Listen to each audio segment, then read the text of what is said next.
Amphi saturé, logements étudiants introuvables, universités en crise, et pourtant, le gouvernement continue d'ouvrir grand les portes à l'immigration étudiante. On nous dit que ce serait une chance pour la France, mais regardons les faits très concrètement grâce à la dernière étude de l'Observatoire de l'immigration. En 2022, Emmanuel Macron a lancé un programme Bienvenue en France.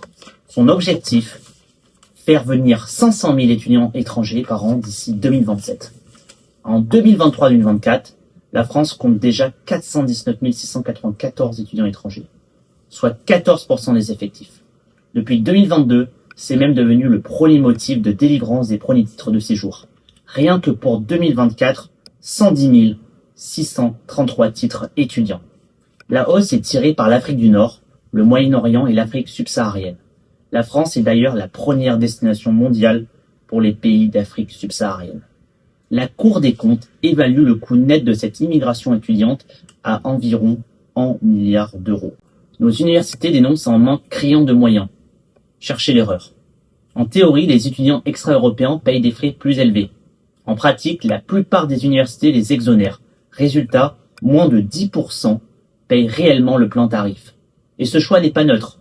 En refusant d'appliquer les frais différenciés, les universités se privent de 308 millions d'euros par an, alors qu'elles affirment manquer de 240 millions.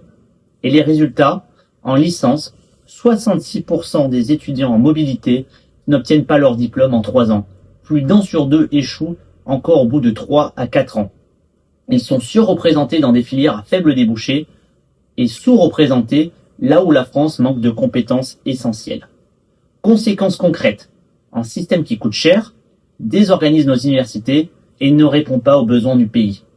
Nous devons reprendre la main, qualité plutôt que quantité. Disons stop à la politique du chiffre. Il faut sélectionner selon l'excellence et les besoins du pays, notamment en médecine et en ingénierie, et mettre fin à la multiplication des arrivées en dehors d'échanges étudiants strictement encadrés, dont la vocation est de rentrer chez eux après leur cursus achevé. Avec le Rassemblement national, nous mènerons une politique ferme, sérieuse et responsable en matière d'immigration. Fini le laxisme, place à l'exigence, au bon sens, au service des étudiants français et de l'avenir de notre pays.